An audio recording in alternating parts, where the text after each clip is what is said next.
Bab 136 Tujuan keluarga Ye. Mengapa saya begitu tidak bisa dipercaya? Anda bilang lelaki tua dari keluarga Lei itu sembuh setelah melakukan perjalanan ke Qinghai. Tuan Ye mematikan rokok di mulutnya dengan nada bertanya-tanya.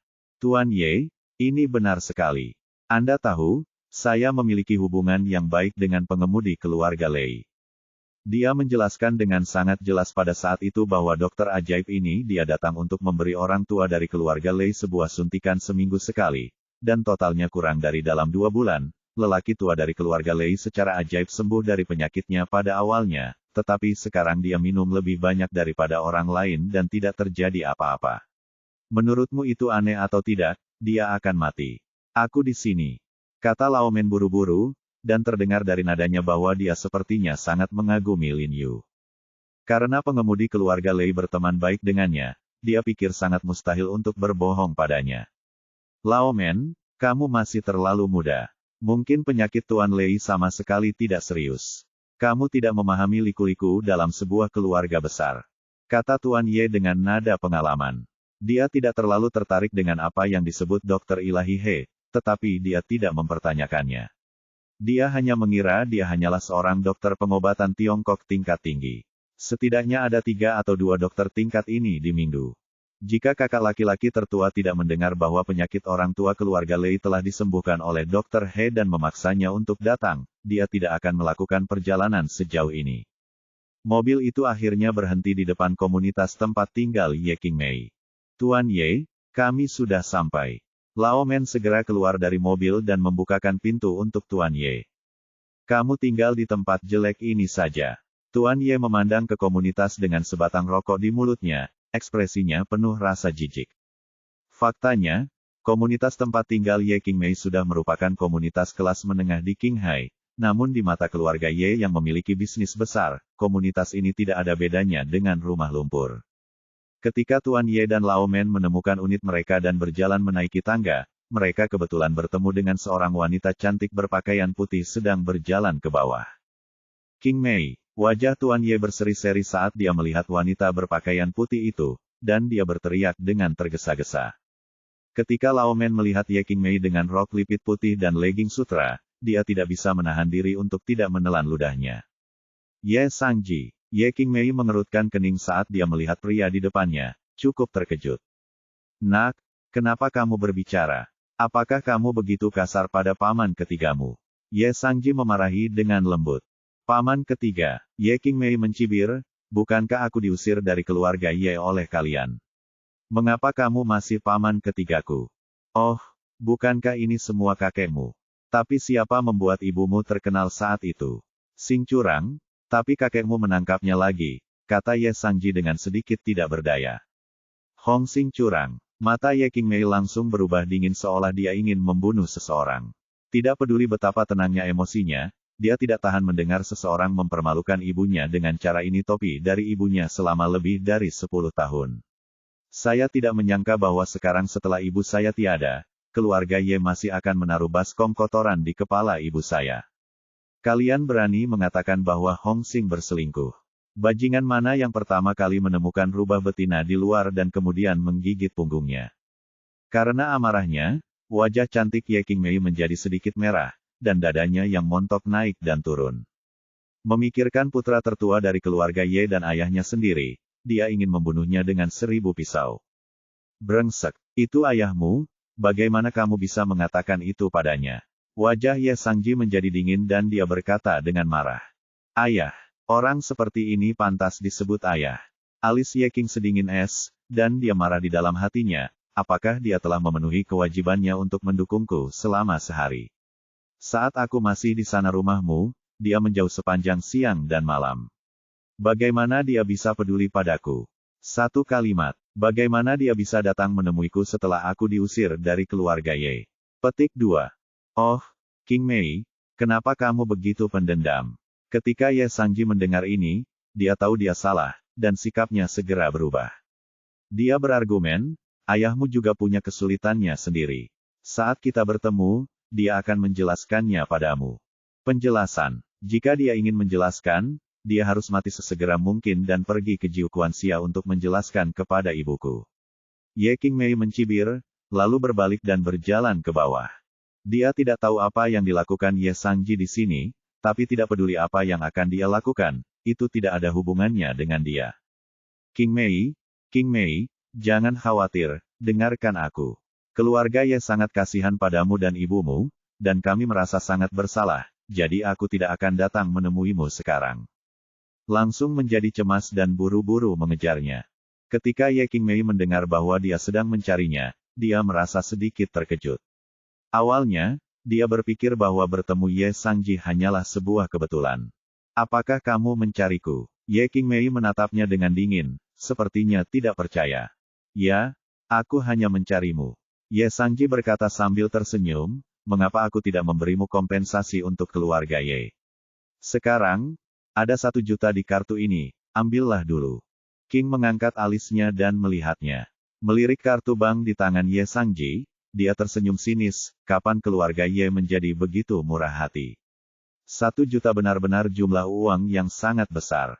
1 juta dapat membeli apa yang ibuku lakukan, dan saya telah mengalaminya selama bertahun-tahun.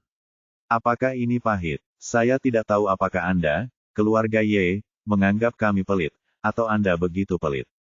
Petik 2. Kamu, apa yang kamu bicarakan, nak?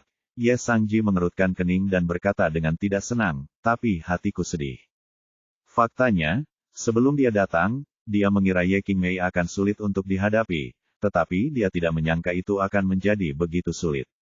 Dia memutar matanya, lalu berpura-pura menghela nafas sedih, memainkan kartu emosional, dan berbisik, sebenarnya, kakekmu sangat merindukanmu akhir-akhir ini dan menyalahkan dirinya sendiri atas apa yang dia lakukan saat itu, jadi dia mengirimku ke sini. Tolong, ibumu sudah pergi sekarang. Dia ingin kamu kembali ke keluarga Ye. Karena dia sangat merindukanmu, dia sakit. Oh, sungguh dosa. Dia sangat tersentuh oleh apa yang dia katakan hingga dia menangis. Siapa bisakah Ye King Mei malah mencibir, seolah dia baru saja mendengar lelucon paling konyol di dunia. Dia memandang Ye Sangji dengan sinis dan berkata, tidak apa-apa bagimu untuk menipu anak berusia 3 tahun dengan kata-katamu. Sayangnya, itu hari aku pergi, itu sudah lebih dari 3 tahun, aku tahu bagaimana dia memperlakukan ibuku, dan aku juga tahu bagaimana dia memperlakukanku. Orang yang tidak manusiawi, kamu benar-benar mengatakan bahwa dia akan merindukanku. Tanda tanya. 8 ketika dia meninggalkan keluarga Ye. Dia sekarang berusia 3 tahun. Sebagai gadis dewasa sebelum waktunya, dia jauh lebih bijaksana daripada teman-temannya dan secara alami mengingat lebih banyak hal ibunya dan memanggilnya pelacur. Itu adalah wajah paling menakutkan dan menjijikkan yang pernah dilihatnya di dunia. King Mei, aku benar-benar tidak berbohong padamu. Jika kamu tidak percaya padaku, tanyakan pada Lao Men. Kakekmu benar-benar sakit seperti yang kamu pikirkan. Ye Sangji dengan cepat mengedipkan mata pada Lao Men. Lao Men segera mengangguk dan berkata, ya, Nona, lelaki tua itu benar-benar sakit, dan sangat serius. Dia telah berbisik kepadamu akhir-akhir ini, mengatakan bahwa dia ingin melihat. Oke, berhentilah mengada-ada, cukup katakan padaku, kalian datang kepadaku, apa yang terjadi. Ye King Mei memotongnya dengan dingin. Bahkan jika mereka berdua berbicara tentang Potian, dia tidak percaya bahwa lelaki tua dari keluarga Ye akan merindukannya. Tidak ada yang lain. Aku hanya ingin membawamu kembali ke keluarga Ye dan membiarkanmu melihat kakekmu untuk yang terakhir kalinya. Ye Sangji menghela nafas sambil berbicara, matanya memerah. Tentu saja, akan lebih baik lagi jika kamu dapat membawa dokter ajaib He Jiarong He dari sekolahmu kembali untuk menemui kakekmu. Dia menambahkan kalimat lain, akhirnya menjelaskan tujuannya. Meskipun bisnis keluarga Ye tidak kecil, itu terbatas di Minggu. Di Qinghai, mereka hanya memiliki 2 atau 3 mitra, dan Ye Sangji bertanya dan menemukan bahwa tidak ada dari mereka yang mengenal He Jiarong. Karena keluarga Ye dan keluarga Lei selalu berselisih satu sama lain, tidak ada cara untuk menanyakan informasi secara langsung dari keluarga Lei. Akhirnya, setelah banyak pertanyaan, dia mengetahui bahwa He Jiarong mengajar di Universitas Pengobatan Tiongkok Qinghai, dan Ye King Mei juga bekerja di Universitas Pengobatan Tiongkok, dan keduanya memiliki hubungan pribadi yang baik, jadi dia menyampaikan idenya kepada Ye King Mei, berharap dia akan membantu membujuk He Jiarong untuk menyerahkan namanya. Ayahnya menyembuhkan penyakit. Dengan kecerdasan Ye Qingmei, bagaimana mungkin dia tidak mengerti apa yang dia katakan. Dia mencibir dan berkata, "Oh, jadi kamu di sini untuk mengundang He Jiarong." Tampaknya lelaki tua dari keluarga Ye ini hanya punya beberapa hari lagi untuk hidup. Petik 2. Dia selalu baik kepada orang lain, dan dia tidak pernah menggunakan kata-kata kasar untuk menyakiti siapapun. Tetapi jika menyangkut bajingan tidak manusiawi seperti keluarga Ye, dia merasa bahwa betapapun kejamnya kata-kata yang dia gunakan, itu tidak terlalu berlebihan. "Kamu, bagaimana kabarmu? Kamu pengkhianat. Kamu akan disambar petir dari surga," kata Ye Sangji dengan marah. "Ya, aku akan berkhianat. Jika Tuhan memiliki mata, keluarga Ye mulah yang akan bergemuruh." Ye Qingmei berkata dengan dingin, lalu mengabaikannya dan berbalik untuk pergi. Qingmei, dengarkan apa yang dikatakan paman ketigamu. Paman ketigamu sangat baik padamu sejak kamu masih kecil, lumayan, ya, setidaknya dia tidak buruk padamu, kan? Ye Sangji buru-buru menyusulnya. "Jika kamu mengikutiku lagi, aku akan memanggil seseorang." Ye Qingmei meliriknya dan berkata dengan keras, "Tangkap para gangster itu tidak senonoh. Kamu, ini." Ye Sangji sangat ketakutan sehingga dia segera mengambilnya selangkah mundur. Lagi pula, tempat ini karena tidak berada di Minggu, dia tidak berani terlalu sombong. Akan sangat sulit untuk ditangkap atas tuduhan pelecehan. Melihat Ye Qingmei pergi, Ye Sangji meludah ke tanah dengan keras dan berkata dengan ekspresi jijik, "Apa-apaan ini? Aku memberimu wajah, sama seperti ibumu, kamu brengsek." "Tuan Ye, jika dia tidak membantu, masalah ini akan sulit ditangani. He Jiarong sepertinya mudah absen dari klinik. Aku tidak percaya lagi. Aku tidak bisa melakukan apapun tanpa dia." Ye Sangji berkata dengan getir, "Jika kamu tidak pergi ke dokter, maka aku akan menggunakan uang untuk membuatnya pergi ke dokter. Apakah ada orang di dunia ini yang tidak menyukai uang?" Ye Qingmei berasal dari komunitas. "Setelah saya keluar, hati saya terasa seperti ada bola kapas yang menempel di hati saya, dan saya merasa sangat pengap. Kenangan menyakitkan di masa lalu muncul berulang kali, dan itu sangat memilukan. Jika dia tidak diusir dari keluarga Ye, ibuku tidak akan meninggal secepat itu. Impian terbesar ibuku dalam hidupnya adalah melihatnya mengenakan gaun pengantin, tapi sekarang, itu tidak akan pernah menjadi kenyataan. Selama sisa hidupku, aku ditakdirkan untuk tidak pernah memiliki ibu di sisiku lagi." Perseteruannya dengan keluarga Ye tidak bisa didamaikan. Ada apa? Mengapa wajahnya begitu jelek? Setelah Ye Qingmei bertemu Lin Yu melihat kelainan di wajahnya dan mau tidak mau bertanya dengan prihatin. "Tidak apa-apa, aku bertemu dua psikopat." Ye Qingmei menggelengkan kepalanya dengan lembut. "Hei, kebetulan sekali, aku juga bertemu dengan dua psikopat pagi ini. Mereka membuatku sangat marah hingga menodai semua pakaian dan sepatuku." Dia masih sangat marah ketika memikirkan apa yang terjadi di pagi hari. Pakaian dan sepatu itu semuanya dibelikan untuknya oleh saudara perempuannya Yan. "Guru He, saya ingin bertanya, apakah Anda mengobati penyakit selama orang lain membayarnya?" Ye Qingmei ragu-ragu, menggigit bibirnya dan bertanya. "Bagaimana mengatakannya? Beberapa orang akan mentraktir saya meskipun mereka tidak memberi saya uang, dan beberapa orang tidak akan mentraktir saya tidak peduli berapa banyak uang yang mereka berikan." Lin Yu mengerutkan kening dan berpikir sejenak, "Ada apa? Kenapa tiba-tiba kamu menanyakan hal ini?" Bab 137 Magang Wanita. "Keluarga kami." "Tidak, seseorang datang dari keluarga Ye." Ye Qingmei mengangkat kacamatanya, sedikit malu untuk mengatakannya perlakukan keluarga Ye. Bukankah ini menghalangi jalan? Jika dia tahu bahwa bos besar di balik lotion kecantikan kulit salju populer yang dia gunakan baru-baru ini adalah Lin Yu, dia tidak akan berpikir demikian.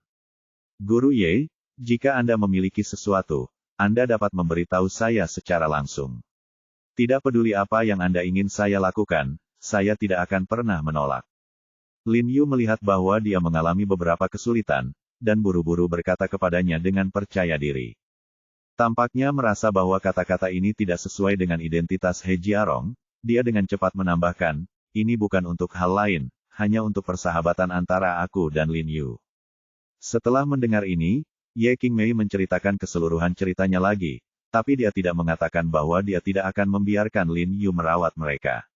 Dia hanya menyatakan faktanya. Lin Yu mengangguk setelah mendengar ini dan berkata, "Maaf, Guru Ye, meskipun mereka dianggap keluargamu, saya tidak ingin memperlakukan orang seperti ini. Saya harap Anda dapat memaafkan saya." Hati Ye Qingmei tergerak ketika mendengar ini, terasa hangat.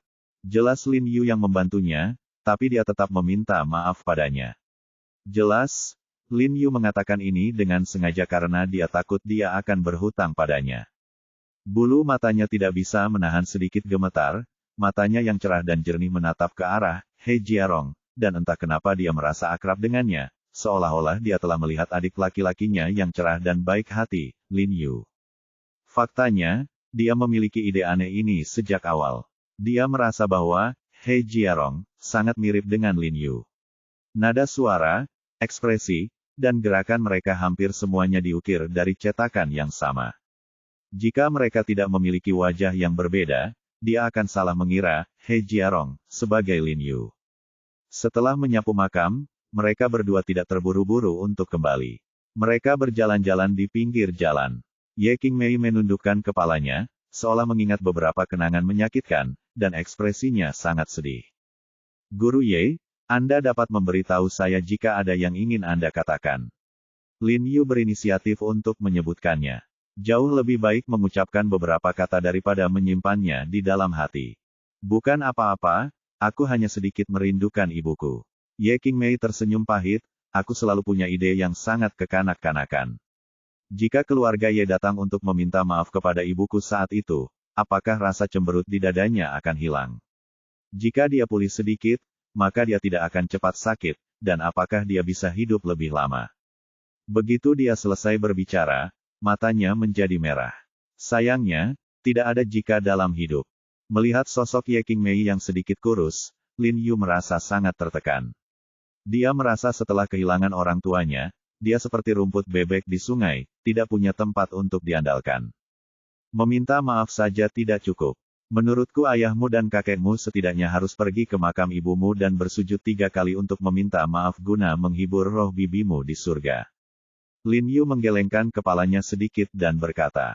Ye Qingmei gemetar dan berkata dengan getir, "Saya juga memiliki ide ini, dan saya juga ingin pria dan rubah betina yang tidak berperasaan itu bersujud di depan makam ibu saya untuk meminta maaf, tapi, ini akan selalu mustahil." Petik 2. Itu bukan itu masalahnya.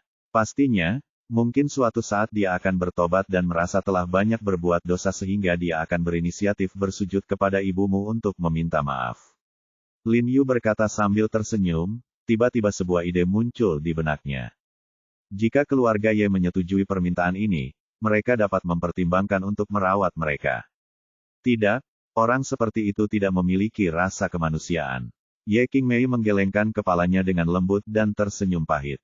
Bagaimana mungkin seseorang yang bahkan tidak peduli apakah putri kandungnya masih hidup atau sudah mati bisa bertobat? Pada saat ini, ponsel Ye Qingmei tiba-tiba berdering. Dia menjawabnya dan mengucapkan beberapa patah kata, lalu menutup telepon dengan tangannya dan bertanya kepada Lin Yu, "Guru He, apakah Anda ingat yang saya sebutkan terakhir kali bahwa saya akan memperkenalkan Anda kepada Magang? Gadis kecil, dia menelepon saya sekarang, bagaimana menurut Anda, apakah Anda puas? Lihat dirimu, jika kamu tidak memberitahuku, aku akan lupa." Lin Yu menamparkan kepalanya dan tiba-tiba teringat, "Sun Qianqian, kan? Kamu lulus tahun ini, kan? Informasi yang Anda kirimkan kepada saya, dan itu cukup bagus. Oke, biarkan dia datang." Ye Qingmei kemudian mengirim alamat klinik medis ke Sun Qianqian dan mengikuti Lin Yu kembali ke klinik medis, berencana untuk pergi dan melihatnya bersama. Tidak lama setelah Lin Yu dan Ye Qingmei tiba di rumah sakit, seorang gadis muda dan cantik membawa tas sekolah datang. Ketika dia melihat Lin Yu dan Ye Qingmei, dia dengan cepat menyapa, "Halo, Guru Ye, halo, Guru He. Mengapa? Apakah kamu pernah melihat seseorang sebelumnya?" Lin Yu melihat ke arah Sun Qianqian dan menemukan bahwa gadis kecil itu cukup cantik, dengan 2 mata besar dan tubuh yang penuh energi, yang dapat menghilangkan kebosanan di klinik medisnya. "Aku pernah melihatnya, tapi semuanya buta." Sun Qianqian tersenyum malu-malu. "Guru He, Jangan dengarkan kerendahan hatinya. Gadis kecil ini sangat kuat. Dia adalah lulusan yang luar biasa di kelas ini. Benarkah? Kalau begitu kamu akan berada di sini untuk konsultasi hari ini. Lin Yu berkata sambil tersenyum. Aku, Sun Qianqian terkejut dan buru-buru melambaikan tangannya. Aku tidak bisa melakukannya. Aku tidak bisa melakukannya. Faktanya, dia tidak terlalu sering memperlakukan orang, dan mereka hanya saudara dan teman, jadi dia tidak melakukan latihan nyata. Lin Yu di pusat medis memintanya untuk merawat orang lain, dan dia pasti sedikit malu. Izinkan saya bertanya, apakah Anda sudah menghafal semua poin pengetahuan di setiap buku teks? Lin Yu bertanya. Saya sudah hafal ini. Jika Anda tidak percaya, Anda bisa menguji saya. Sun Qianqian berkata dengan percaya diri. Sudah cukup, kamu bisa mulai menemui dokter. Saat dia mengatakan ini, Lin Yu menunjuk ke kursi di belakang meja konsultasi dan memberi isyarat padanya untuk duduk.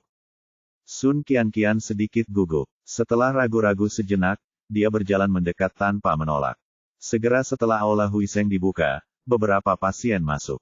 Lin Yu memberi isyarat kepada mereka dan berkata sambil tersenyum, Dokter Sun ada di sini hari ini. Wajah Sun Qianqian tidak bisa membantu tetapi sedikit memerah, dan beberapa pasien juga agak sulit dipercaya. Tetapi ketika Lin Yu mengangguk setuju, dia berjalan mendekat dan meminta Sun Qianqian memeriksa denyut nadi mereka. Kak, kamu masuk angin karena masuk angin. Aku akan memberimu resep minuman Murbei dan Gipsum. Kamu akan sembuh setelah minum 2 dosis. Sun Qianqian dengan tenang membantu kakak tertua di depannya membaca buku, dan kemudian melanjutkan menulis. Li Zenseng bersandar ke dinding dan mengangguk sambil tersenyum, mengira gadis kecil itu tampak sakit, dan ekspresinya agak mirip dengan suaminya.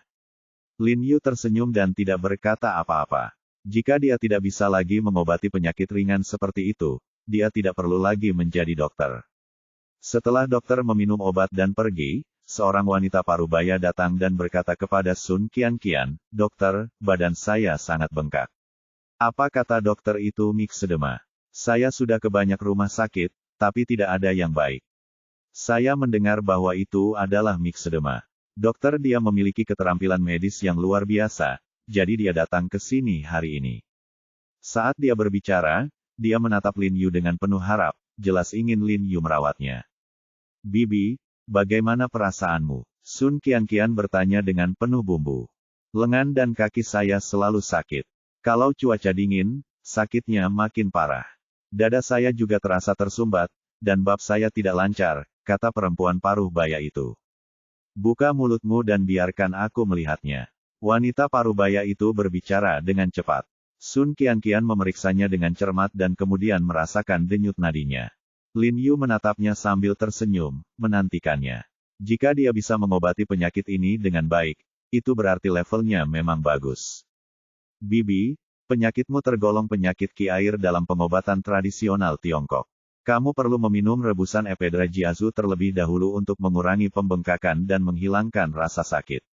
Setelah 3 dosis, kamu dapat meminum rebusan Linggui Zugan untuk mengobati akibatnya, menulis resep sambil berbicara. Wanita parubaya itu melirik Lin Yu dengan sedikit tidak percaya. Lin Yu mengangguk padanya dan berkata sambil tersenyum, kamu bisa meminumnya dengan percaya diri. Aku akan menunjukkannya kepadamu. Resepnya sama. Wanita tua itu buru-buru mengikutinya. Sun Qianqian mengucapkan terima kasih dan pergi membawa resepnya. Murid kecil ini bagus, aku akan menerimanya. Lin Yu memandang Sun Qianqian dan berkata sambil tersenyum. Bab penyakit Qi air, Zhang Zongjing tidak menyebutkan ramuan Mahuang Jiazu, tetapi saya tidak menyangka dia akan memberikan obat sesuai dengan penyakitnya. Kali ini, sebuah BMW seri 7 berwarna sampanye dengan plat nomor asing tiba-tiba berhenti di luar. Orang yang turun dari mobil adalah Lao Men dan Ye Sangji yang baru saja mengunjungi Ye Qingmei. Lao Men juga memegang batu giok guanyin seukuran kelapa di tangannya, yang baru saja dia dan Ye Sangji beli di toko batu giok. Apakah ini aula kebangkitan? Ye Sangji mengangkat kacamata hitamnya dan melihat ke atas. Itu dia, benar. Lao Men mengangguk. Kemudian mereka berdua masuk, karena mata mereka tertarik pada Sun Qianqian di meja konsultasi, dan mereka tidak memperhatikan Ye Qingmei dan Lin Yu duduk di dekat dinding. Keduanya cukup terkejut. Mereka tidak menyangka ada dokter wanita cantik di klinik medis ini. Hei, gadis kecil, apakah kamu memiliki dokter bernama He Jiarong? Ye Sangji memandang Sun Qianqian dan bertanya sambil tersenyum. Sun Qianqian melirik Lin Yu di kursi. Saat dia hendak berbicara, Li Zenseng keluar lebih dulu dan berkata dengan suara dingin, siapa kamu? Apa yang kamu lakukan dengan suami kami? Dari dua orang ini, dia merasa tidak nyaman. Seperti orang baik, karena hati-hati, dia tidak secara langsung memberitahu mereka siapa Lin Yu. Apa yang kamu lakukan? Berikan hadiah kepada Tuan He. Ye Sangji terkekeh, lalu meletakkan jade Guanyin di meja konsultasi dan menepuknya dengan tangannya. Lin Yu telah mengenali mereka berdua saat ini. Memikirkan kejadian di pagi hari, dia merasa sangat marah dan bahkan ingin memberi mereka pelajaran. Itu mereka. Setelah Ye Qingmei melihat Ye Sangji, ekspresinya berubah dan dia bergumam pelan. Mereka, apakah kamu juga mengenal mereka? Lin Yu terkejut. Yang memakai kacamata hitam adalah Ye Sangji. Ye Qingmei mengepalkan tangannya erat-erat dan berkata dengan lembut. Tanpa diduga, mereka langsung datang ke sini. Dia adalah paman ketigamu. Bukan, dia adalah Ye Sangji. Lin Yu menggelengkan kepalanya dan tersenyum, itu kebetulan. Dua psikopat yang kita temui dalam hubungan kita adalah orang yang sama. Kedua orang inilah yang merupakan orang yang sama, menjadi kotor pagi ini. Pakaianku. Hei, kalian berdua, apakah kamu masih ingat aku? Lin Yu berteriak kepada Ye Sangji. Apakah itu kamu, bocah melon? Ekspresi Ye Sangji langsung berubah ketika dia melihat Lin Yu. Dia masih ingat bahwa Lin Yu memblokir mobilnya dan menolak membiarkannya pergi di pagi hari. Sialan, bajingan kecil, aku ingin berurusan denganmu pagi ini. Ketika Lao Men melihat Lin Yu, dia mengepalkan tinjunya dengan marah. Qingmei, kenapa kamu ada di sini? Ye Sangji mencibir, masih membenci sikap Ye Qingmei terhadapnya pagi itu. Melihat Ye Qingmei dan Lin Yu duduk bersebelahan, dia mengira mereka adalah pasangan dan tidak bisa menahan diri untuk tidak berkata, kamu benar-benar memiliki kebajikan yang sama dengan ibumu yang genit. Kamu tidak akan pernah tanpa pria di sisimu. Bab 138 Satu-satunya harapan. Begitu dia selesai berbicara, Lin Yu tiba-tiba tiba di depannya, mengangkat tangannya dan menamparnya. Ye Sangji menjatuhkan dirinya ke tanah, separuh wajahnya langsung bengkak, dan dia mengeluarkan seteguk darah, dengan gumpalan putih berdarah bercampur di tengahnya. Ketika dia menyentuhnya dan melihatnya, ekspresinya langsung berubah, dan dia berkata dengan suara gemetar, gigi. Gigiku. Petik 2. Jika kamu berani memukul Tuan Ye kami, kamu sedang mencari kematian. Dan mengangkat tangannya untuk memukul Lin Yu. Tapi sebelum dia bisa mengayunkan pukulannya, Lin Yu menamparnya lagi dengan backhandnya. Dia merasakan matanya menjadi gelap, membalikkan tubuhnya beberapa kali di udara, dan jatuh ke tanah dengan bunyi gedebuk. Maaf, Di Hui Sengtang, jika mulutmu kotor, kamu akan dipukuli. Lin Yu memandang Ye Sangji dan berkata dengan tenang. Seluruh pusat medis tiba-tiba terdiam. Beberapa pasien memandang Lin Yu dengan wajah terkejut, dan sangat terkejut di dalam hati mereka. Tuan He tidak hanya hebat dalam keterampilan medis, dia juga sangat hebat dalam bertarung. Sangat tampan. Jadi Sun Qianqian, yang berada di belakang meja pemeriksaan, segera mengepalkan tinjunya di depan dadanya dan menatap Lin Yu dengan kagum, dengan bintang-bintang kecil berkelap-kelip di matanya. Yang paling dia sukai adalah pria jantan seperti ini. Benar saja, rumor di sekolah itu benar. Guru He dan Guru Ye berselingkuh. Kalau tidak, bagaimana Guru He bisa begitu membela Guru Ye? Awalnya dia bertanya-tanya bagaimana Dewi seperti Guru Ye bisa menerima Guru He dengan begitu mudah. Sekarang dia akhirnya tahu, siapa yang tidak menyukai pria yang bertanggung jawab seperti Bahkan dia tidak keberatan berselingkuh dengan Guru He. Ekspresi Ye Qingmei sangat melembut saat ini, dan dia menatap Lin Yu dengan penuh rasa terima kasih. Melihat Ye Sangji dipukuli, dia merasa sangat bahagia.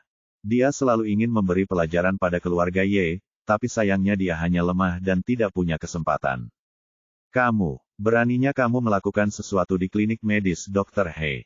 Ye Sangji sedikit ketakutan saat melihat keterampilan Lin Yu. Dia tidak menyangka anak ini begitu kuat, jadi dia mengeluarkan Dr. He, ini adalah wilayah Dr. He. Dokter ilahi He. Dokter dia pasti akan memberimu 2 tamparan lagi saat dia melihatmu memberinya jade guanyin palsu. Kentut. Aku pergi ke toko batu giok dan menghabiskan ratusan ribu untuk membelinya. Dijamin akan diganti jika palsu. Ratusan ribu. Anda membeli sesuatu seharga 2.000 yuan. Ketika Anda mengatakan ratusan ribu, apakah menurut Anda Dokter He terlalu bodoh, atau Anda terlalu pintar? Lin Yu melirik jade guanyin palsu di atas meja dan menilai itu sekaligus. Di luar nilai. Ye Sangji tidak bisa menahan gemetar ketika mendengar ini. Dia tidak menyangka mata Lin Yu begitu kejam. Dia bisa melihat harga giok guanyin miliknya secara sekilas. Dia membeli giok guanyin ini tepat pada tahun 1999. Mau tak mau dia diam-diam mengutuk bos yang menjual giok guanyin kepadanya. Saat itu, bos bersumpah kepadanya bahwa guanyin ini persis sama dengan ratusan ribu guanyin yang ada di pasaran tidak bisa mengatakannya. Yang palsu pasti disalahartikan sebagai yang asli. Ini bagus, Lin Yu, seorang pemuda, melihatnya sekilas. Kamu, berbicara omong kosong. Apa yang kamu tahu? Kamu cemburu. Apa yang benar atau salah tidak ada hubungannya denganmu. Apa yang aku berikan kepada Tuan He bukan untukmu. Ye Sangji menutupi wajahnya dan berkata dengan tegas. Kalau begitu ambil kembali, aku tidak menginginkannya. Lin Yu tersenyum menghina.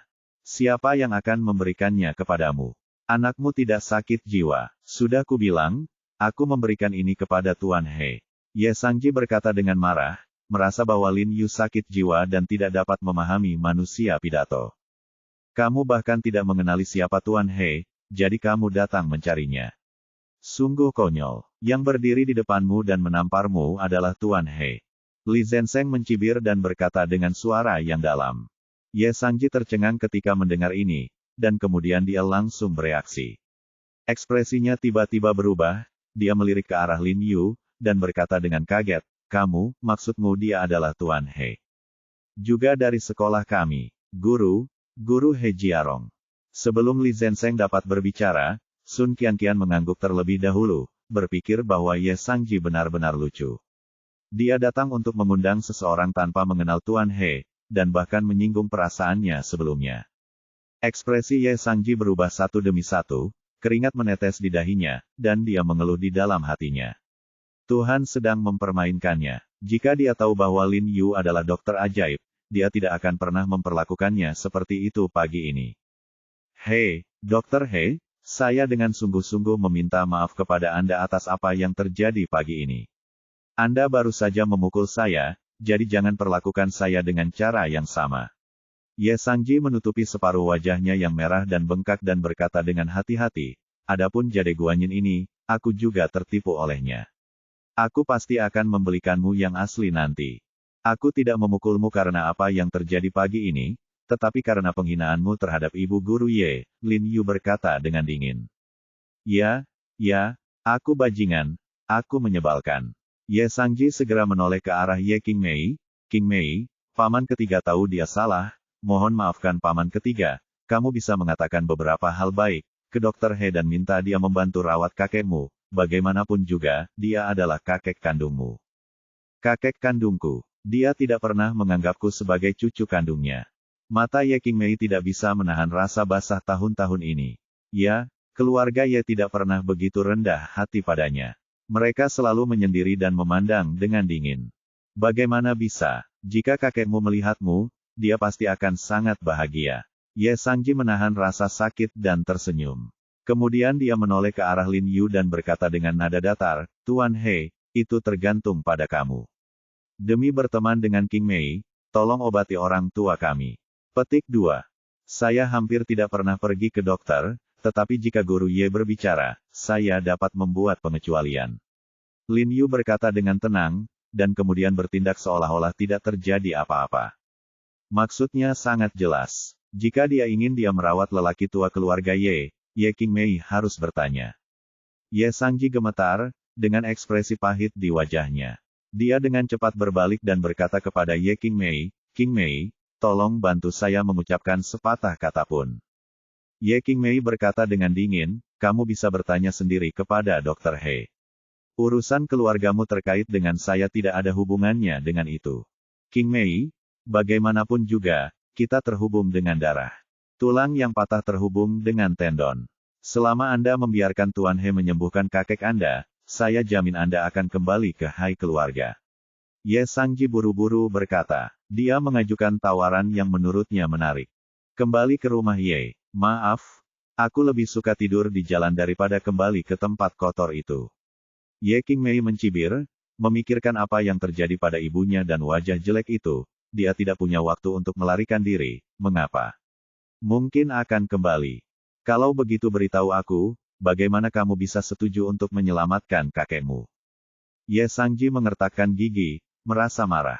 Ye Qingmei awalnya ingin menolak secara langsung.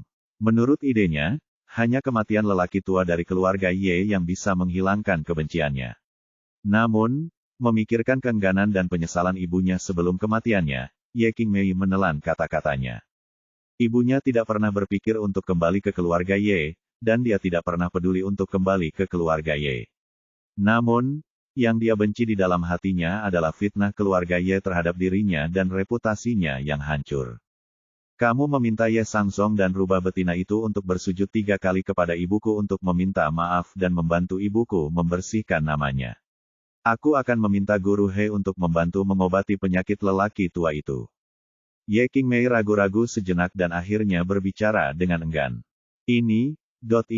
Ye Sangji tampak malu, ragu-ragu dan tidak tahu harus menjawab apa.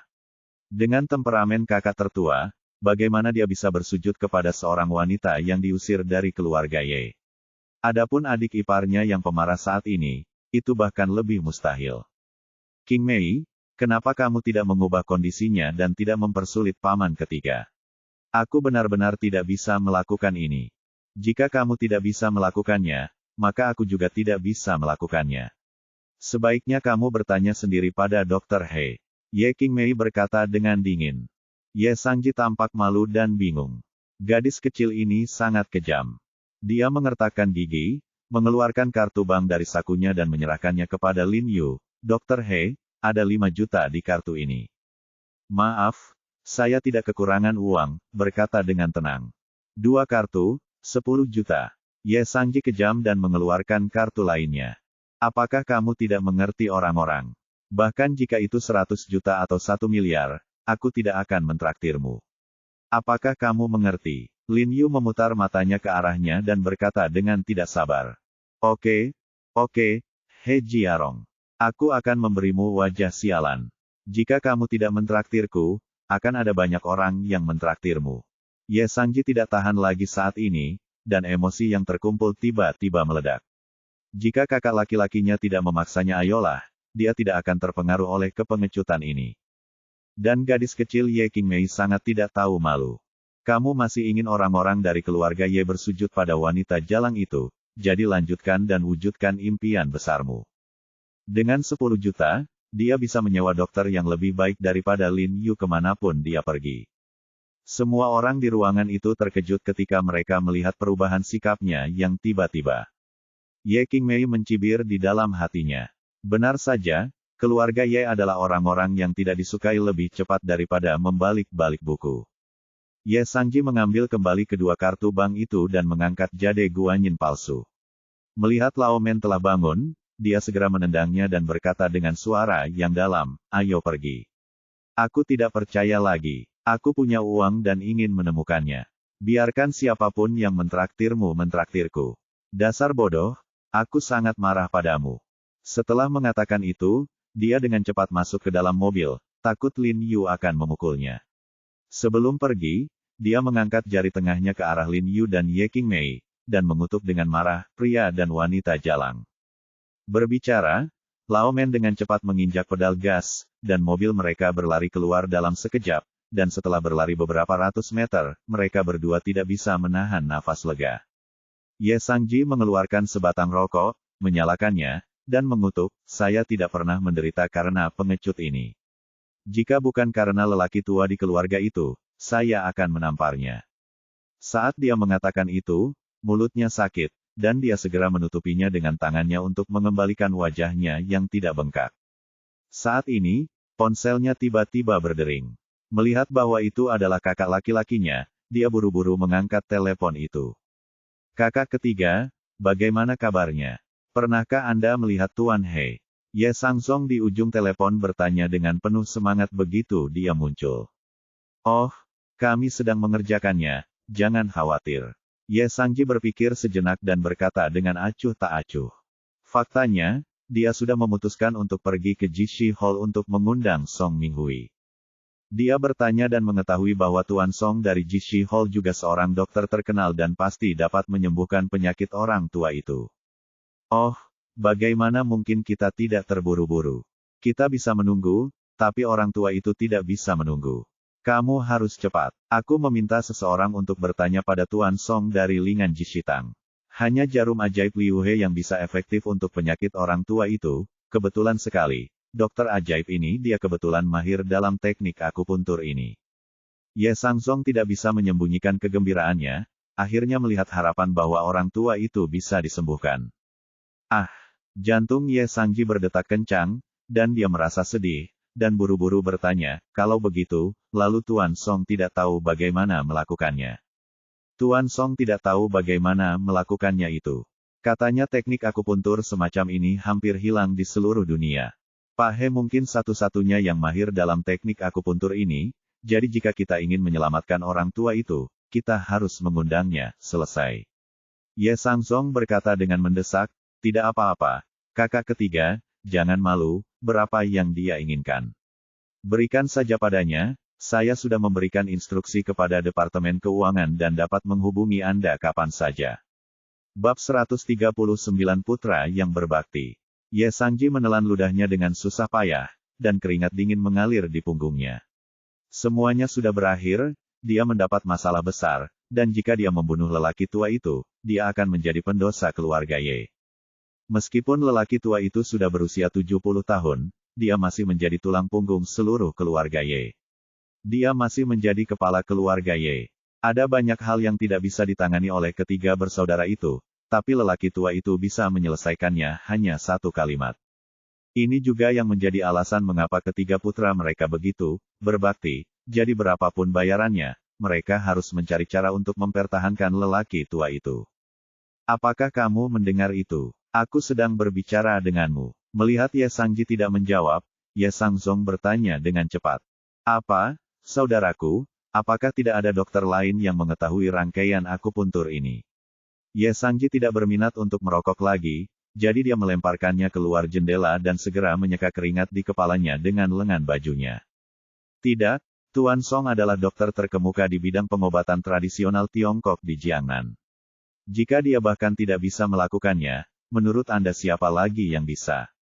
Ye Sangzong mengerutkan kening, sepertinya menyadari sesuatu. Dan suaranya tenggelam, Sangji, katakan yang sebenarnya. Saya, apakah Anda telah menyinggung Tuan He? Kepala Ye Sangji bercucuran keringat, dan dia berkata dengan takut-takut, saudaraku, tidak ada yang bisa saya lakukan untuk mengatasinya. Mereka mengajukan tuntutan seperti itu. Sama sekali tidak mungkin Anda setuju. Bajingan, mengapa Anda menyinggung seseorang ketika saya meminta Anda melakukannya? Ye Sangzong menjadi marah ketika mendengar ini. Jika orang tua itu melakukannya kekurangan apapun, nilai pasar perusahaan keluarga Ye setidaknya harus dikurangi setengahnya. Saudaraku, dengarkan aku. Jika itu kamu mungkin akan bereaksi lebih keras lagi. Ye Sangji segera memberitahu Ye Sangzong apa yang terjadi di pagi hari. Ketika dia mengetahui bahwa permintaan Ye Qingmei adalah agar dia dan istrinya saat ini bersujud kepada ibu Ye Qingmei dan mengakui kesalahannya, Ye Sangzong langsung marah. Tapi setelah memikirkannya dengan hati-hati, dia tiba-tiba menyeringai dan berkata dengan tergesa-gesa, kembalilah dan beritahu Ye Qingmei bahwa aku akan bersujud padamu. Kamu bersujud, saudaraku, apakah kamu gila? Kamu bersujud kepada pria busuk yang diusir dari keluarga Ye. Sangji tidak bisa tidak berpikir bahwa saudaranya akan setuju begitu dengan mudah. Selama aku bisa menyelamatkan orang tua itu, aku bisa menanggung keluhan apapun. Kebenaran Ye Sangzong begitu luhur dan menyentuh. Faktanya, perhitungannya sendiri terngiang-ngiang di benaknya. Orang luar merasa dengar, aku pasti memuji dia sebagai anak yang berbakti. Belum lagi orang tuanya, jika dia menyelamatkan nyawa ayahnya, dia pasti akan mendapat banyak muka. Nanti, ayah dan ibunya pasti akan lebih menyayanginya, dan anak kedua dan ketiga tidak bisa berkata apa-apa. Jadi setelah perhitungan yang cermat, dia benar-benar menghasilkan banyak uang, dan dia bahkan harus berterima kasih pada dirinya sendiri atas putri berharga ini. Jika Ye Qingmei mengetahui angan-angannya, saya tidak tahu apa yang akan dia pikirkan. Saudaraku, tidak, jika kamu bersujud kepada wanita itu, bukankah itu sama dengan memberitahu orang lain bahwa kita telah melakukan tuduhan palsu padanya saat itu? Ye Sangji menasihati dengan cemas. Oke, masalah ini sudah diselesaikan. Untuk menyelamatkan ayahku, aku tidak bisa mengendalikan begitu banyak. Cepat pergi dan beritahu Ye Qingmei bahwa selama He Jiarong bisa datang dan menyelamatkan ayah, aku akan bersujud kepada wanita itu. Sang Song menyela. Dia berkata dengan nada nyaring. Baiklah kalau begitu. Ye Sangji menghela nafas, merasa sangat kesal.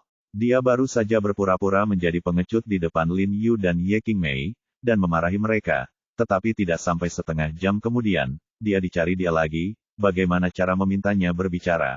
Akan lebih baik jika langsung membunuhnya. Bos, ayahmu meneleponmu. Di ujung lain telepon, Ye Sangzong baru saja menutup telepon ketika ibunya memanggilnya keluar. Senyuman bangga muncul di bibir Ye Sangzong. Ketika panggilan itu dilakukan di babak kedua, dia berlari ke pintu bangsal dan menaikkan volume agar orang tuanya dapat mendengarnya. Ayah, tolong telepon aku.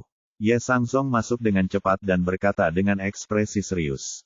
Bos, apa yang kamu bicarakan dengan Sang Jie, kepada siapa kamu bersujud? Wajah Ye Suguang pucat di ranjang rumah sakit, napasnya sedikit sesak, dan suaranya tidak keras, tapi dia masih bisa mendengarnya dengan jelas. Ye Sangzong buru-buru berjalan ke ranjang rumah sakit, duduk, memegang tangan ayahnya, dan menceritakan kepada ayahnya apa yang telah terjadi. Tidak, wajah Ye Suguang menjadi gelap dan dia berkata dengan getir, kamu tidak bisa bersujud pada wanita jalang itu. Ayah, ini adalah satu-satunya cara untuk menyelamatkanmu. Selama kamu bisa pulih, apalagi bersujud 3 kali. Bahkan jika saya bersujud 100 kali atau 1000 kali, saya tidak akan pernah cemberut. Ye Sangzong memegang erat tangan ayahnya, suaranya bergerak, dan matanya berkaca-kaca. Tidak, Ye Suguang berkata dengan wajah cemberut. Dia menggunakan kekuatan terakhirnya untuk memukul ranjang rumah sakit dengan keras dan meminta putranya untuk bersujud pada wanita jalang itu. Bagaimanapun, yang disingkirkan Ye Sangzong adalah wajah keluarga Ye-nya. Orang tua, kamu tidak menginginkan nyawamu. Kata ibu Ye Sangzong sambil menyeka air matanya, bersujud tidak akan membunuh siapapun. Aku, bahkan jika aku mati, aku tidak bisa membiarkannya bersujud pada wanita jalang itu. Meski begitu, tapi suara Ye Suguang jelas jauh lebih lembut ketika dia mengatakan ini, dan dia sepertinya kurang percaya diri. Ayah, tidak apa-apa, ini memalukan bagiku. Ini tidak ada hubungannya dengan keluarga Ye. Ketika kamu sembuh nanti, aku akan menyelesaikan masalah dengan gadis kecil itu Ye Qingmei. Ye Sangzong segera menasihati ayahnya. Bos, aku benar-benar salah padamu. Ibu Ye Sangzong memandang putranya dengan sedih. Jangan khawatir, jika kamu bisa menyembuhkan ayahmu kali ini, orang tuamu tidak akan pernah membiarkanmu menderita di masa depan. Lihat apa yang kamu katakan di mana kamu. Bahkan jika kamu tidak memberiku 1 sen pun dari properti keluarga ini, aku akan mencoba yang terbaik untuk menyelamatkan ayahku. Ye Sangzong berkata dengan sungguh-sungguh, ekspresinya berubah ke surga. Padahal, ia sudah lama bahagia. Awalnya ia khawatir bagaimana harus bersikap di depan orang tuanya, namun kini, kesempatan itu otomatis datang kepadanya. Di sisi lain, di klinik medis, setelah Ye Sangji memarahi Lin Yu dan Ye Qingmei, Li Zhensheng segera berlari keluar, mengambil batu dan melemparkannya ke belakang mobil mereka ke depan mata. Meskipun Li Zhensheng sangat terampil, dia tidak sesat Lin Yu, jadi tentu saja dia tidak bisa mengejar mereka, jadi dia hanya bisa kembali ke klinik medis dengan marah. Tuan, apakah Anda ingin saya meminta Qin Lang mencari seseorang untuk menanganinya? Li Zhensheng bertepuk tangan dan bertanya dengan sedikit kesal. Qin Lang dan Dajun sekarang memiliki lebih dari selusin pensiunan pasukan khusus di bawah komando mereka, semuanya dipilih dengan cermat oleh mereka. Masing-masing dari mereka dapat melakukan tugasnya sendiri, dan mereka hanyalah sebuah tim khusus. Lupakan saja, kenapa repot-repot dengan anjing gila seperti itu. Lin Yu menggelengkan kepalanya dan tersenyum. Pada saat ini, matanya tiba-tiba tertuju pada tangan Li Zenseng yang dibalut kain kasa tebal, dan dia tidak dapat menahan diri untuk tidak berkata dengan terkejut, "Saudara Li, ada apa dengan tanganmu?" "Oh, saat saya sedang memotong bahan obat kemarin, saya tidak sengaja memotongnya." "Tidak apa-apa." Li Zenseng tersenyum cepat. "Bisakah kamu terluka saat memotong bahan obat?" Lin Yu merasa sedikit terkejut. Wajar jika orang lain dipotong dengan pisau, tetapi siapakah Li Zenseng? Sebagai seorang prajurit, dia tidak pernah menyentuh pisau apapun. Bagaimana dia bisa memotong bahan obat dengan tangannya? Tidak, itu memalukan untuk sedikitnya. Aku tidak tahu apa yang terjadi 2 hari terakhir ini. Aku terganggu. Aku bahkan menjatuhkannya saat mengganti lampu 2 hari yang lalu. Sepertinya aku kurang tidur. Li Zenseng tersenyum agak mencela diri sendiri. Lalu dia menguap. Dia hanya berbicara dengan santai, tetapi Lin Yu tiba-tiba menjadi waspada ketika dia mendengarnya. Dia berdiri, melihat sekeliling aula kebangkitan, dan bertanya kepada Li Zenseng dengan suara yang dalam, "Saudara Li, apakah ada orang aneh yang pernah ke sini baru-baru ini?" "Orang aneh? Orang aneh apa?" Li Zenseng tidak bisa menahan diri untuk tidak menggaruk kepalanya dengan bingung. "Misalnya, orang-orang yang berpakaian seperti biksu, penganut Tao, atau penipu." Lin Yu segera mengingatkan. "Tidak, sama sekali tidak." Li Zenseng memikirkannya dengan hati-hati dan menggelengkan kepalanya dengan tegas. Seseorang yang berpakaian seperti ini pasti sangat menarik perhatian. Bagaimana dengan orang-orang yang mencurigakan? Merekalah yang terlihat sedikit tidak normal dibandingkan dengan orang lain. Lin Yu menambahkan. "Tidak, saat kamu pergi, pasien yang datang ke sini semuanya adalah pasien yang sedang minum obat. Mereka pada dasarnya semua adalah kenalan, dan tidak ada yang curiga." "Siapa dia?" "Kapten Brigade Pembunuhan. Dia bisa mengetahui apakah seseorang itu pengkhianat hanya dengan melihatnya sekilas. Jika seseorang bertingkah mencurigakan muncul di dekatnya, bisakah dia tidak mengetahuinya?" Setelah mendengar apa yang dia katakan, Lin Yu mengangguk.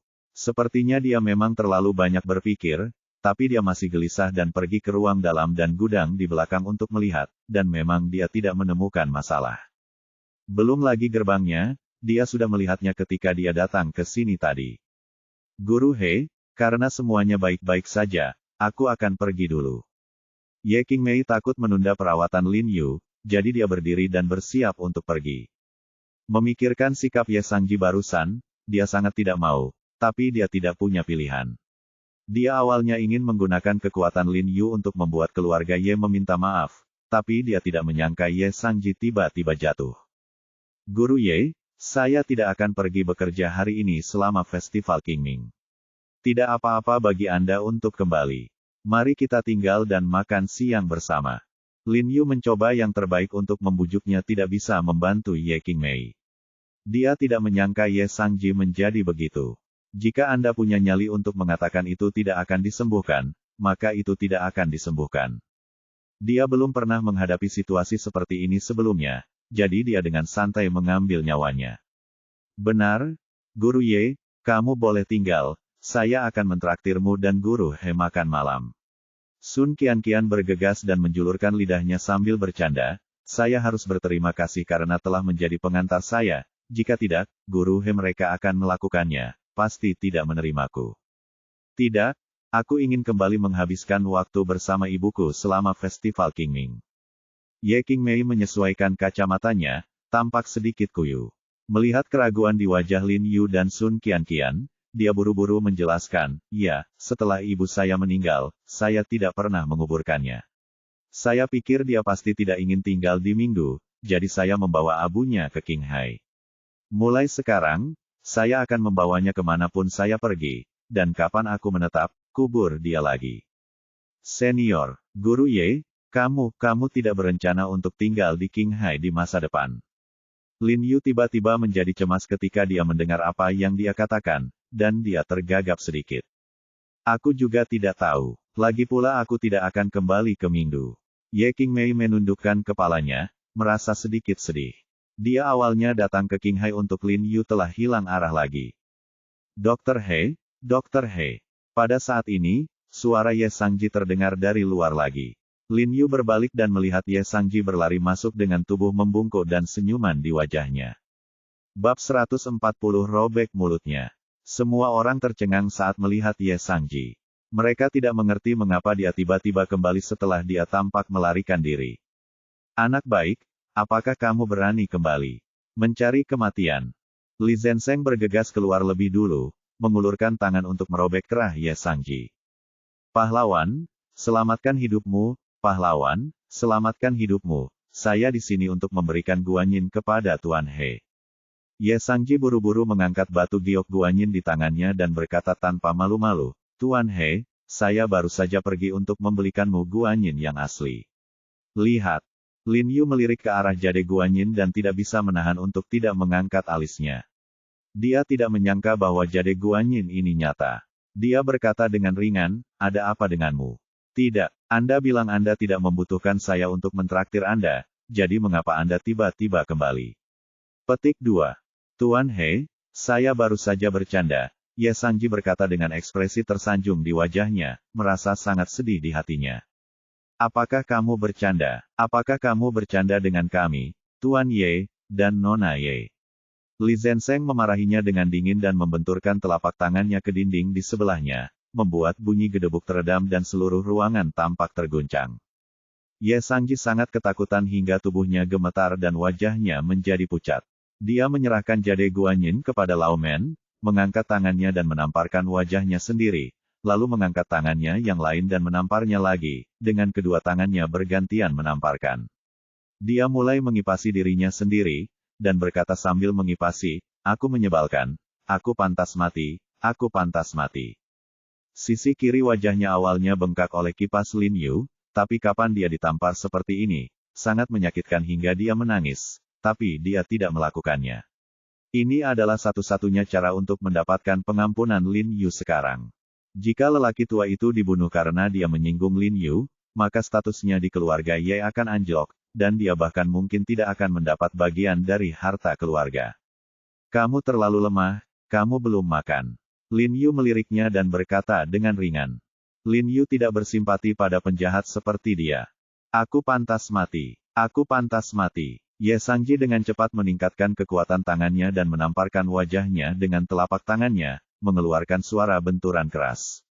Setelah beberapa saat, kedua wajahnya menjadi merah dan bengkak, dan darah perlahan mengalir-mengalir keluar dari sudut mulutnya. Oke, kalau begitu kipasi dirimu dulu dan ayo masuk dan minum teh. Lin Yu berkata padanya sambil tersenyum, lalu memanggil Ye Qingmei dan Sun Qianqian kembali ke rumah sakit. Tuan He, saya salah, tolong lepaskan saya. Ye Sangji memohon dengan nada menangis, dengan air mata mengalir di wajahnya. Melihat pemandangan ini, Ye Qingmei merasakan dadanya membubung tinggi. Dia tidak menyangka keluarga Ye akan sangat malu. Guru Ye, bagaimana kalau kamu mencoba daun giok langit biru ini? Lin Yu mengabaikannya sama sekali, mengemas set teh, menyeduh teh, dan memberikan secangkir kepada Ye Qingmei. Melihat pemandangan di depannya ini, air mata Ye Sangji sudah berubah menjadi lautan air mata dan dia tidak berani berhenti sama sekali. Tuan He, Tuan Ye tahu bahwa kami salah. Tolong ampuni dia, selamatkan dia, dan kami menyetujui persyaratan Anda. Pak Tua melihat bahwa Ye Sangji akan lumpuh jika dia terus bertarung seperti ini, jadi dia bergegas. Mohon ampun dari Lin Yu. Ketika dia mendengar apa yang dia katakan, Lin Yu berhenti sejenak saat menuangkan teh, menoleh ke arah Ye Sangji, dan bertanya, Tuan Ye, bisakah Anda berhenti sebentar? Apakah Anda setuju dengan persyaratannya? Petik 2. Ye Sangji sangat senang. Amnesti, buru-buru menghentikan tangannya dan mengangguk, suaranya sedikit tidak jelas. Alis Ye Qing tiba-tiba melonjak, dia mengepalkan tinjunya erat-erat, dan matanya terasa hangat. Setelah bertahun-tahun, reputasi ibunya yang hilang akhirnya kembali. Apa syaratnya? Lin Yu bertanya dengan ragu. Bukankah kamu meminta kakak dan adik iparku untuk bersujud kepada Ibu Qingmei untuk meminta maaf? Ye Sangji buru-buru berkata, kakak tertuaku setuju, jangan khawatir, aku berjanji tidak akan ada masalah. Tidak, aku ingat masih ada orang tuamu, kan? Lin Yu menoleh ke arah Ye Sangji, berpura-pura bingung. Tua? Pak Tua, apa maksudmu? Ye Sangji tampak bingung. Ye Qingmei juga memandang Lin Yu dengan sedikit kebingungan. Dia tidak mengatakan apa yang dia ingin orang tua dari keluarga Ye itu lakukan. Bukankah aku sudah mengatakan bahwa orang tuamu juga harus bersujud kepada Ibu Qingmei? Mengapa dia melupakannya begitu cepat? Lin Yu berkata dengan sedikit tidak senang. Jantung Ye Sangji berdegup kencang, bagaimana mungkin lelaki tua itu bisa bersujud kepada bajingan itu? Kalau begitu, keluarga Ye tidak akan pernah bisa mengangkat kepala mereka lagi di minggu salah, tidak ada orang tua di sini. Ada apa, Qingmei? Mengapa tidak? Saya mengingatnya dengan sangat jelas. Tidak peduli apa, orang tua itu harus mengikutinya, kalau tidak saya tidak akan mentraktirnya. Anda dapat memutuskan apa untuk melakukannya sendiri. Ketika Ye Qingmei berbicara, Lin Yu bergegas untuk mengatakan sesuatu. Ye Qingmei mengangkat kepalanya dan menatap Lin Yu, matanya sedikit rumit. Alangkah baiknya jika lelaki tua dari keluarga Ye bisa bersujud kepada ibunya untuk meminta maaf. Kamu dengan karakter lelaki tua di rumah, sangat mustahil baginya untuk melakukan hal seperti itu. Tuan He, kamu membunuhku. Ye Sangji menangis lagi. Melihat Lin Yu mengabaikannya, dia tahu bahwa masalah ini tidak dapat dihindari, jadi dia buru-buru berjalan ke samping dan memanggil kakak laki-lakinya. Dia benar-benar mengatakan itu. Ye Sangsong terkejut setelah mendengar kata-kata Ye Sangji, dan kemudian meninju ambang jendela ke samping. Wajahnya berkabut, dan matanya menjadi sangat dingin. Keluar dari sini. Bahkan jika aku mati, aku tidak akan bersujud pada wanita jalang itu. Ketika Ye Suguang mengetahui permintaan Lin Yu, dia menjadi sangat marah. Dia mengambil gelas air di tempat tidur dan membuangnya, membentur dinding. Cepat, masker oksigen, masker oksigen. Ye Sangsong dengan cepat berlari dan memasang masker oksigen di mulut Ye Suguang. Baru kemudian pernapasan Ye Suguang perlahan menjadi stabil, dan rona merah di wajahnya memudar. Itu hanya kepalanya, jadi kamu bersujud padanya. Apa yang bisa kamu lakukan? Lagi pula bajingan itu sudah mati. Ibu Ye Sangsong buru-buru menasihati lelaki tua itu. Iya ayah, hidup itu penting. Ayo kita ketuk. Ayo ketuk. Selama nyawa kita terselamatkan, jangan khawatir. Setelah ayah sembuh, aku pasti akan membiarkan anak laki-laki bernama He pergi menemui Raja Neraka. Ye Sangsong berkata dengan gigi terkatup. Ye Suguang terengah-engah dan menatap langit-langit di depannya. Setelah beberapa saat, dia dengan lembut menutup matanya, yang dianggap sebagai persetujuan. Bagaimanapun, hanya ada sedikit orang di dunia ini yang benar-benar tidak kenal kompromi dalam menghadapi kematian. Setelah Ye Suguang setuju, Lin Yu pun setuju untuk mentraktirnya. Karena arwah ibu Ye Qingmei ada di Qinghai, Lin Yu meminta mereka untuk membawa Ye Suguang ke Qinghai. Dr. He, kondisi ayahku saat ini sangat serius dan dia tidak bisa bangun dari tempat tidur, kata Ye Sangji tanpa daya. Ini mudah ditangani. Saya sudah memeriksa dengan Tuan Song tentang kondisi ayahmu. Saya akan memberi Anda beberapa pil dan Anda memberinya waktu 2 hari untuk memastikan dia bisa berdiri. Lin Yu mengemas beberapa pil yang dibuatnya untuk Smith terakhir kali. Serahkan pada Ye Sangji. Faktanya, penyakit yang diderita ayah Ye Sangji sama dengan penyakit yang diderita Smith, yaitu amyotrophic lateral sclerosis atau biasa disebut ALS. Namun, penyakit ayah Ye Sangji jauh lebih ringan dibandingkan penyakit Smith, dan penyebabnya juga berbeda, jadi selama Liu He Shenzhen digunakan setelah beberapa akupuntur dan pengobatan yang konsisten, Anda akan sembuh. Ye Sangji meminum obat tersebut dan bergegas kembali ke Mingdu. Menurut Lin Yu, dia memberikan obat tersebut kepada ayahnya selama 2 hari. Sore itu, rombongan memesan penerbangan dan bergegas ke Qinghai. Di Bandara Internasional Qinghai, 2 sosok, satu tinggi dan satu pendek, berdiri di samping landasan. Itu adalah Lin Yu dan Ye Qingmei. Saat ini, Ye Qingmei berpakaian hitam dan memegang abu ibunya di tangannya. Wajah ibunya di foto itu bermartabat dan anggun. Siapapun dapat melihat bahwa dia benar-benar cantik ketika dia masih muda. Tapi wanita cantik seperti itu bisa ditinggalkan begitu saja oleh keluarga Ye, yang menunjukkan betapa kejamnya keluarga Ye. Mata Ye Qingmei sedikit merah, dan matanya berkaca-kaca. Dia tidak percaya bahwa orang-orang dari keluarga Ye akan datang untuk bersujud kepada ibunya untuk meminta maaf, tidak berani memikirkannya selama lebih dari 10 tahun.